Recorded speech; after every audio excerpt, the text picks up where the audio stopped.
এইটো এটা ৰন্থলীত বনোৱা পিওৰ সিলভাৰ বেজ কেঁচা সোণৰ গহনা। আপোনালোকৰ যদি ভাল লাগে মোৰ লগত হোৱাটছআপ নম্বৰ যোগাযোগ কৰিব আৰু মোৰ শ্ব'ৰুমত আহি আপোনালোকে ল'ব পাৰিব। মোৰ শ্ব'ৰুমটো আছে গুৱাহাটী 6 মাইল VIP ৰোড আৰু পিপলছ মাৰ্টৰ অপজিটত আছে মনালিছা আছামিজ।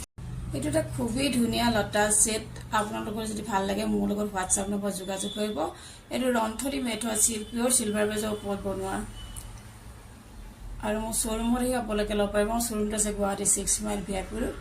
এইটো এটা বহুতেই ধুনীয়া বাটাৰফ্লাই জোকাৰ ছেট ৰন্থলীত বনোৱা। এইটো কেঁচা সোণৰ গহনা হয়। আপোনালোকৰ যদি ভাল লাগে মোৰ লগত হোৱাটছআপ নম্বৰত যোগাযোগ কৰিব আৰু মোৰ শ্ব'ৰুমত আহি আপোনালোকে ল'ব পাৰিব। মোৰ শ্ব'ৰুমটো আছে গুৱাহাটী 6 মাইল VIP ৰোড আৰু পিপলছ মাৰ্টৰ অপজিটত। এতিয়া ছামাৰ চেল চলি আছে, আপোনালোক মোৰ শ্ব'ৰুমত আহি।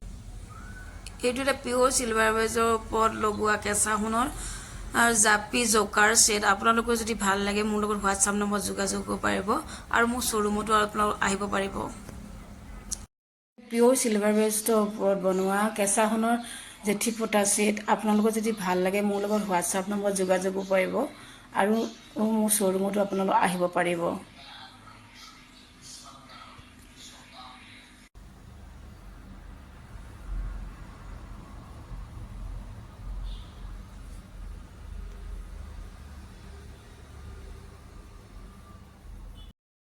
এইটো সিলভাৰ বেজ গোল্ড পুলিচৰ জুইলৰী ছেট। আপোনালোকৰ যদি ভাল লাগে মোৰ লগত হোৱাটছআপ নম্বৰ যোগাযোগ কৰিব আৰু মোৰ শ্ব'ৰুমত আহি আপোনালোকে ল'ব পাৰিব। সিলভাৰ বেজ গোল্ড পুলিচৰ 5টা লিখা মুঠি খাৰু।